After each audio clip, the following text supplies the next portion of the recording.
Welcome to Bored and Nerdy. I'm your host, Christopher Munoz. I'm here with my brother, Corey.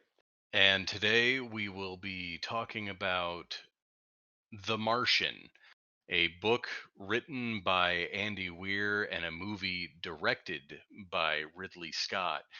This episode is going to mostly focus on the movie on account of Chris hasn't read the book yet. I think he would like it. But I am going to contribute some book stuff, so you guys can Oh, enjoy excellent. that. All right. Well, definitely a spoiler warning. It's just a movie. There's not much to talk about outside the movie. If you haven't seen the movie, I do recommend it. I love all those kind of crazy space movies: Red Planet, Mission to Mars, Europa Report, Last Days on Mars, Apollo 13, Apollo 18. If you like space adventure movies that have a thread of reality to them, this is definitely up your alley. I recommend checking it out, but we're going to spoil everything. I think it's interesting that you immediately name dropped Mission to Mars and things like that when those movies are referenced in articles about The Martian, where it declares that Ridley Scott cured the Mars curse in Hollywood, where people just kind of avoided it. John Carter was supposed to be named John Carter of Mars, but they removed it because any movie about Mars was kind of a Hollywood flop. And Ridley Scott came in and bolstered the planet into being worth making movies about again. Interesting. No, I wasn't aware of that at all. I definitely, some of those movies I listed off were definitely flops. Mission to Mars is not a good movie, but I enjoy it on that level of it's a bad movie. It's always interesting with these Hollywood sci-fi romps to see what kind of reality they try to hang on to and what kind of reality that they let go. And that's a great place to jump into talking about this movie here, because the whole premise for this movie is that the astronauts need to bail. They need to bail on their Mars base because the winds are getting extremely high and it might knock their rocket ship over. One of the astronauts gets knocked away by debris in the storm. The winds on Mars would never get that high. The atmosphere is not thick enough on Mars to produce those kinds of like hurricane force winds. The challenge on Mars, though, there is a challenge on Mars, and it's that the whole planet's covered in dust. So you get these big dust storms that are electrically charged on Mars, where you don't really end up with that here on Earth because our atmosphere is thicker and there's water. And so it's interesting to me with how committed this movie is to scientific accuracy that the whole premise for the movie, they would choose something that can't happen. I've heard Andy Weir interviewed about it before. He's the author of this. He said that he needed some way to get the story going. He got hit by like the main satellite dish from their hab. It's like the number one thing that can complicate his life being stranded that hits him. It's not just debris, it's the game changing. Out of all the things to hit him, it has to be the communication antenna, which I thought that was pretty brilliant too to set up the stranded man scenario. And an interesting thing about how the books start is in the book, you don't even get that sequence because the book is just his written logs. And so it literally starts with him saying, well, because he was stranded and left behind, injured, abandoned. And there is an education version of this book, and it does edit it. It becomes well shit. And Oh yeah, that's much better. that's one of the only changes in the educational version. Interesting that from a novel writing point, that stuff's fine to be flashback and referenced, but from a movie standpoint, what other thing is going to be dramatic enough to start a movie like that? It was a very good way to start a movie and to hook the viewer. Story wise and cinematically, it definitely works. But yeah, atmosphere is just not very thick on Mars. You know what you gonna do? They even reference the atmosphere not being that thick later in the movie. I thought the chemistry for the crew worked really well, which is surprising considering that most of the filming was done just with Matt Damon.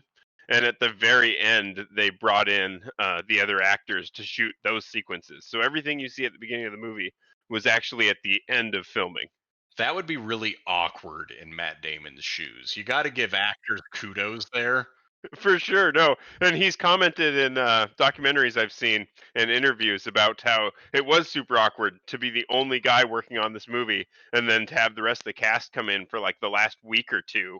And actually, that was one of the main objectives when they were going out casting for this was to find somebody who would be bearable to be on screen for all that time because you're only going to have one actor for most of this story. And that was actually one of the objectives in the book as well. When they were talking about how they hired everybody for the crew or selected everybody for the crew, not only did they need to be trained and specialized in two areas, in the case of Mark Watney, botany and engineering, they also had to have the right social connection because they were going to be on this mission together, isolated on another planet and in a spaceship for a long time.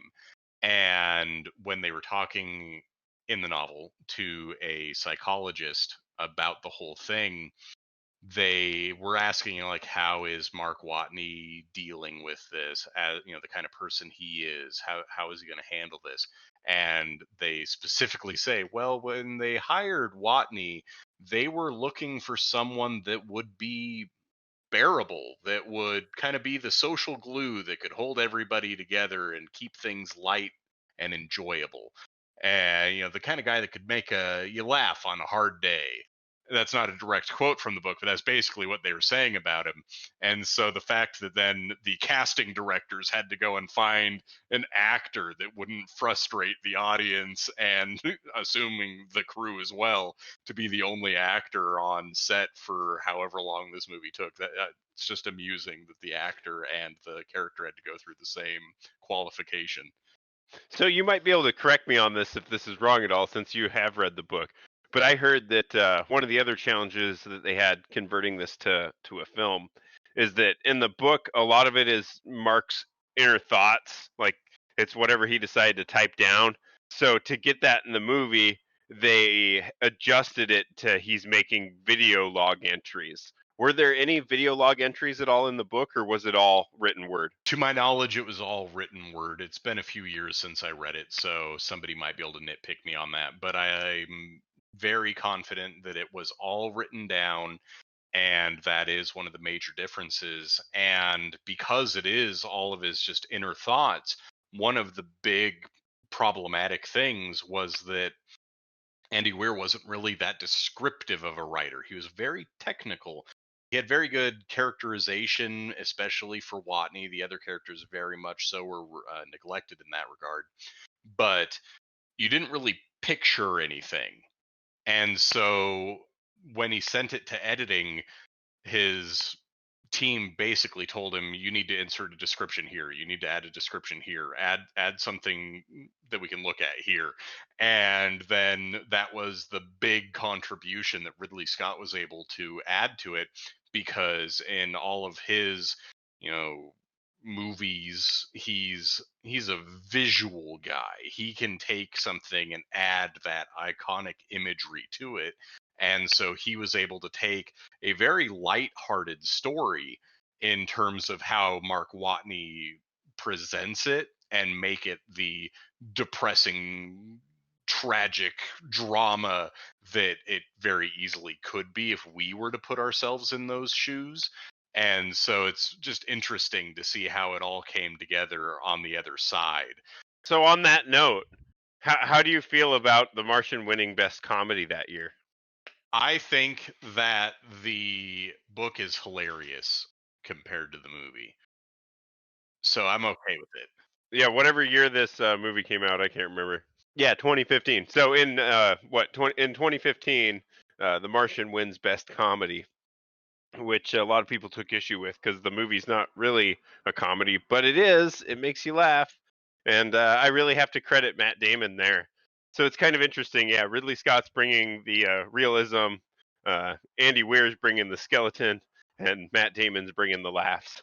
Andy Weir brought the laughs in the writing as well. So definitely kudos to Matt Damon for charisma and being able to bring those lines to life rather than being just completely awkward. But the book itself goes from being very lighthearted, just hilarious wit to, oh no, how in the world could he ever survive this new development? And so then the movie has him in this, oh no, how could he ever survive this horrible world? With, well, I'm just going to be a little nonchalant and ha ha ha. I personally wouldn't give it a comedy award, but I have to agree it makes me laugh. Two of my favorite lines from the whole thing in terms of like his wit is when they talk about back on Earth. I wonder what's going on in his mind right now, that kind of thing. Some of his entry logs are literally just one line of, how come Aquaman can talk to whales if they're mammals? Nice. And then another one is him saying, in high school, I played a lot of Dungeons and Dragons. You might not have guessed that, this botanist mechanical engineer being a bit of a nerd in high school, but indeed I was. In the game, I played a cleric, and one of the magic spells I could cast was create water. I always thought that was a really stupid spell, and I never used it. Boy, what I wouldn't give to be able to do that in real life right now. And so as someone that, likes superhero movies, likes Dungeons and Dragons, that spoke to me. It's like, "Aw, someone like me's stuck on Mars." Nerds of the world unite. But just to be clear, a much, much smarter version of me was stuck on Mars. One thing that kind of launches the story in motion is that Mark Watney gets knocked out by debris, uh, and he spends the night on Mars, buried in dirt. He goes in and has to immediately give himself surgery to like remove shrapnel from his abdomen. That whole sequence seems kind of hard to believe that his spacesuit could be totally punctured. I mean, we've seen astronauts on Apollo missions or on the International Space Station, and they all look like the Michelin Man or the Marshmallow Man. They're all blown up. Well, the thing that's interesting about the spacesuits in The Martian, it is a real concept of a thing. Is basically in a spacesuit, all you're trying to do is provide the difference in pressure, because if your body's not under pressure, all of your blood and all your different gases and liquids are going to become gases, and they're going to try to escape out of your body. So you need to be constantly at an earth pressure. So in spacecraft, they just pump gas in there, they pump the air in there, uh, to equalize that pressure. And in a spacesuit, they do the same thing. They blow you up. It's like being inside an air tube or inside a tire. Well, on the Martian, or in the Martian, we get to see a different kind of spacesuit where they're directly applying pressure to the skin. So it would be like a super skin tight spacesuit where it's actually the rigidity of the material itself that's applying the pressure to your body. Super interesting concept. The idea is that it would allow you to be close to as flexible as you are on the Earth in that kind of spacesuit. Really fascinating to see the kind of technologies like that that they pushed in this movie. In the novel, his suit was more cumbersome. He did. Was it inflated? I don't recall to the degree, but the distinction between their EVA suit, which is what they walk around on Mars in, and then the suit that they wear up into space. Oh, I, sure. No, and that makes sense because you'd want a suit with better like thermal control. Because on Mars, you'd probably only be going outside during the day, where on space you might drift into a shadow. Very and interesting. just a note on the physicality of it, In the movie, he has an incredibly easy time moving around. You do still hear the astronauts, breathing heavy and moving awkwardly slow at times. But in the book, he does complain about it. And he complains about how long it takes to go through the airlock and how long it takes to take his suit off and put it back on. Whereas in the movie, he's very much so able to just go in and out of the airlock almost at will.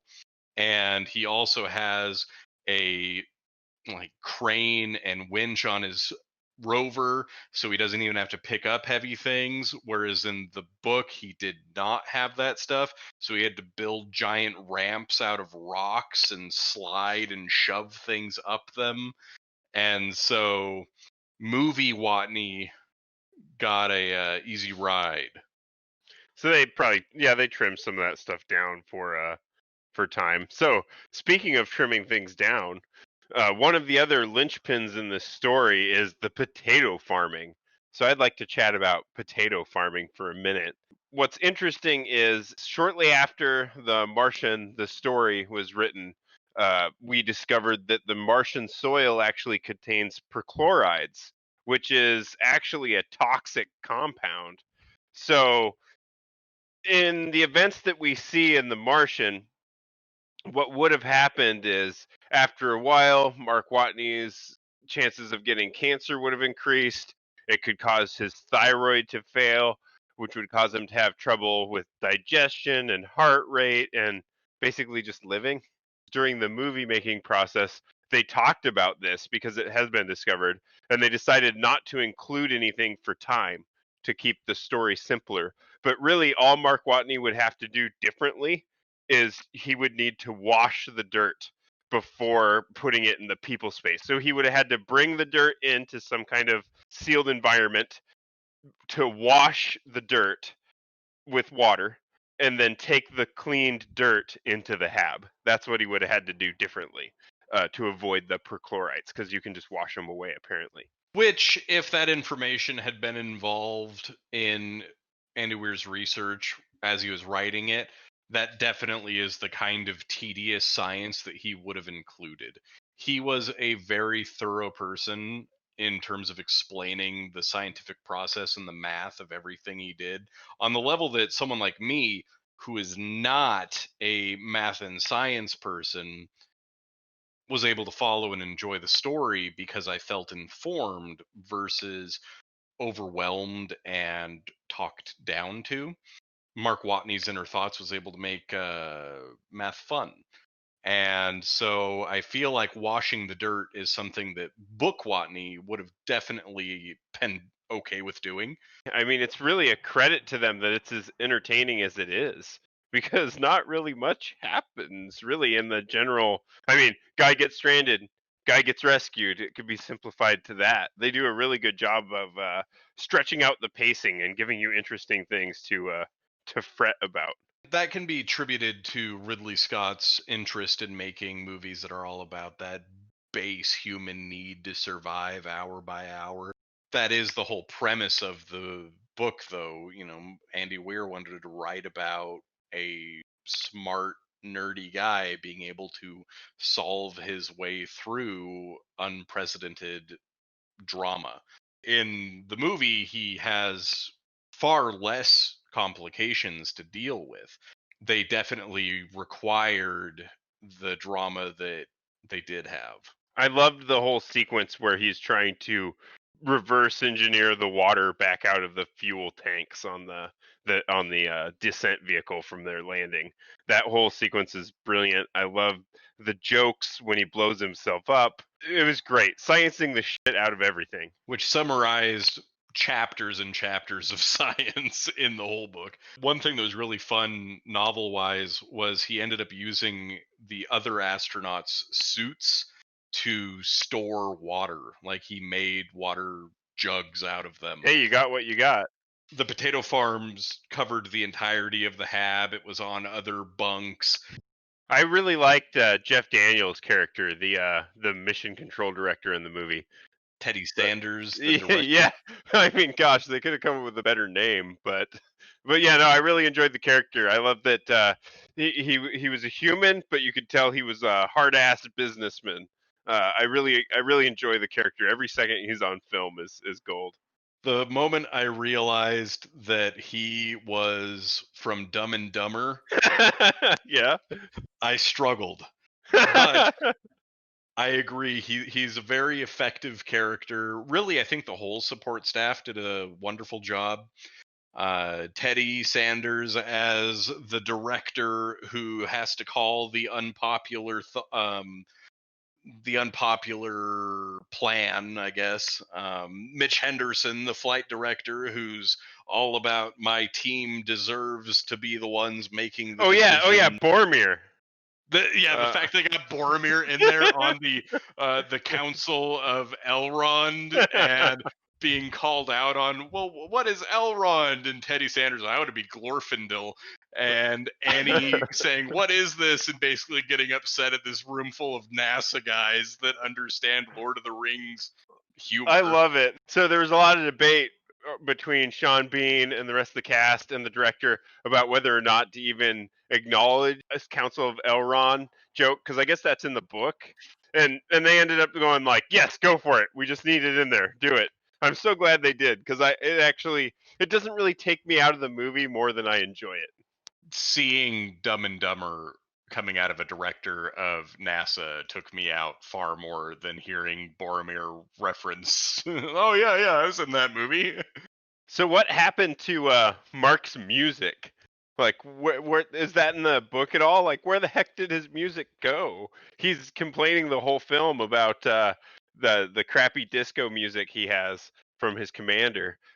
Did he like leave his music on the ascent vehicle? Maybe what we saw was actually their second trip to the lander or to the ascent vehicle. He'd already been like setting it up and was like, oh yeah, I need to bring my tunes, put it in there, and we saw them on their second trip. Like, no, my music. So in the book, he goes through everyone's things and listens and watches everything that they have. He watches a whole bunch of old TV shows, which you only really see Happy Days for one scene.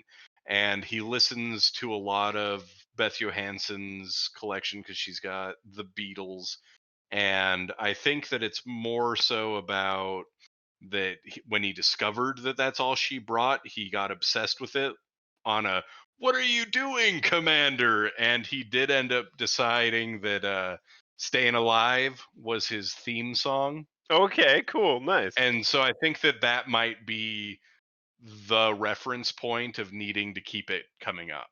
So speaking of staying alive, the one that jumps out in my mind is the "Hot Stuff" song that he's in the rover, and they're singing. It's a disco song about hot stuff while he's sitting next to a a decaying thermoisotope generator. That was an interesting shout out to me. It was so Kerbal.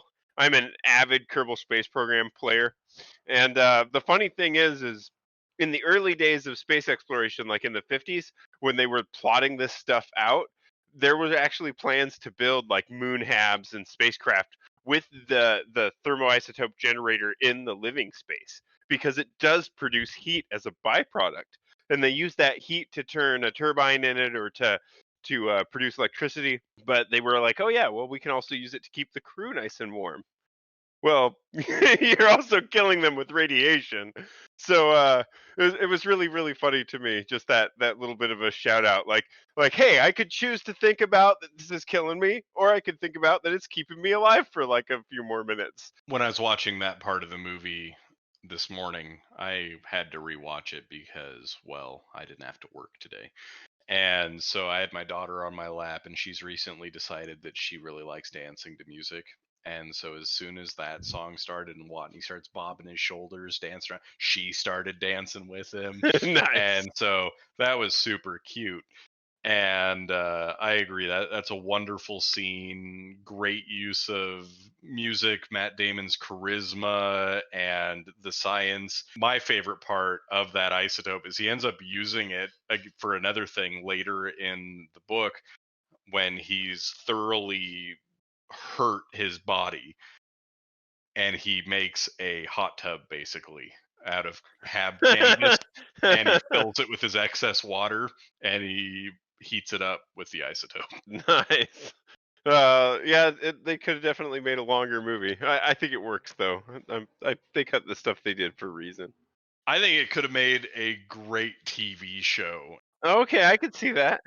Each episode has his new mechanical oh no that he has to solve. Hey, speaking of mechanical oh no's he needs to solve, so probably one of the tensest parts in the movie is about in the halfway point. You start to feel good. You're like, he's got his stuff together. This guy's smart. He's gonna make it. Earth's on his side. Like, I know exactly oh yeah, exactly the scene you're talking about. And yeah, an important part to remember about that is not only are you feeling good, but it cuts to him being productive right after Teddy Sanders says, assuming nothing goes wrong. right. Yeah, and he didn't knock on any wood. But yeah, Mark's going in through the airlock, and it just explodes. Because if you think about it, everything's built for a certain number of uses. It's built for a certain number of days. That's why they schedule everything on like space station. So this guy just using this all willy nilly and going in and out and using it a billion times a day and it being used outside its operational parameters has like weakened his airlock, and it goes kasplody. And it sucks because he loses all of his crops and basically everything inside the hab got vacuumed out. If you think about it, he lost a bunch of oxygen and definitely a bunch of hydrogen in the process. You really feel for him there in the movie. It's definitely the lowest spot in the whole movie. But one thing that I thought was particularly interesting, after the airlock explodes, he gets up and he has a crack in his visor. And he reaches down on his utility belt, all a Batman style, and pulls off like a length of duct tape or gray tape to seal up his mask. And I really liked that touch. But the the space nerd in me couldn't help but think about astronauts on the moon trying to do this very same thing and failing horribly because on one of the Apollo missions, one of the fenders on the lunar rover came to pieces, and they're like, "Oh well, we'll get the fender and we'll gray tape it back together, right?" Well, there's a lot of dust on the moon, and so the dust in kept settling onto the gray tape, so they couldn't actually add no adhesion. So I couldn't help but think, as soon as he's pulling the gray tape off of his dispenser to put it on his mask, that, hey, you're on the dusty planet of Mars. You're telling me that that tube just wouldn't be full of dust from bouncing all over the surface, and that tape's not gonna stick, dude. You're gonna die before you get back to the hab. I'm sorry. So, an important distinction there is that the airlock itself was still intact to a degree. It was Oh, punctured, okay. and that's why it blew up, but there was still some atmosphere in there. It was still kind of sealed. And Interesting, so, interesting. and that's why he didn't just instantly blow up. And so he puts the duct tape on, and you even see him leave through the door. It's still inflated and everything. And there's a quote from the book that's really solid, which is, yes, of course, duct tape works in a near vacuum. Duct tape works anywhere. Duct tape is magic and should be worshipped. Well, I And don't it's I one. don't disagree with that. But if I left you hanging with what the Apollo astronauts did, their solution ended up being when they were back inside the pressurized lunar module, they used duct tape, they used gray tape, and they used the backs of flight manuals and stuff to construct a new fender, all a cardboard guns style. And then they went out there on an EVA and installed it on their rover so they could finish their mission. That's great. In the book, he used a resin adhesive. I think it was resin. So you kind of alluded to it earlier, the launching under a tarp, where there's the sequence. I don't know if it's in the book, but in the movie, there's the sequence where uh, they're on their way back to rescue him, and he needs to shed a bunch of weight out of the ascent vehicle so that he can rendezvous. Uh, and it's probably one of the most hair raising parts in the third act. Uh, Even dumping off like the windows and the nose cone and the chairs and everything. And so he's launching into space with just this literal tarp like strapped over the nose of this rocket, and at one point it like blows loose and ends up costing him a lot of speed. That whole part, is that in the book at all, Corey? He still leaves Mars in the same way, has to modify an MAV, has to leave, but the whole escaping from Mars goes much smoother. His drama is beforehand. Interesting. So one thing that I do want to chat about a little bit is the Rich Purnell maneuver. Uh, insanely crazy. So in the movie they go, "Oh well, they don't have enough speed to actually to get into orbit of Mars," and for the average viewer, you're like, "What? Like they didn't do this math ahead of time?" But no, that was the plan. That is the math. That's what was so risky about it. That's why Teddy Sanders wasn't going to say, "Yeah, yeah, do this," because again, I've played a lot of Kerbal Space Program, and just the idea of trying to rendezvous with an object while you're not actually in orbit of that object or of the same object, I mean, is mind boggling. Because, okay, so let's pretend that we have two objects in orbit of a planet. Even just in that scenario, there's a lot to consider to put two objects in the same place at the same time going the same speed. Well, in The Martian, what's happening is we have a spacecraft that's orbiting the sun that's going to be swinging past Mars at the same time as he is shooting up into the sky and going to fall back down. And their plan is to catch him before he starts falling back down. And it's freaking insane. And it works because it's a Hollywood movie. And frankly, I'm glad it works. I wouldn't have had it any other way in the movie. But not a good plan, Chief. It's gambling, Super gambling, and big win. and as we see in the movie, they have to like improvise by like blowing all the air out of the nose of the ship and all this crazy stuff to like get the orbits closer to right or to get the trajectory closer to right to scoop him up. And even then, the captain has to go like out on a tether and like, or the commander goes out on a tether and can barely catch him. That whole sequence is awesome, but just the odds at play are bogglingly, yeah, gambling. It's a huge gamble. That scene actually is my biggest pet peeve with the movie. Yeah, yeah. Just I because of the love it. odds.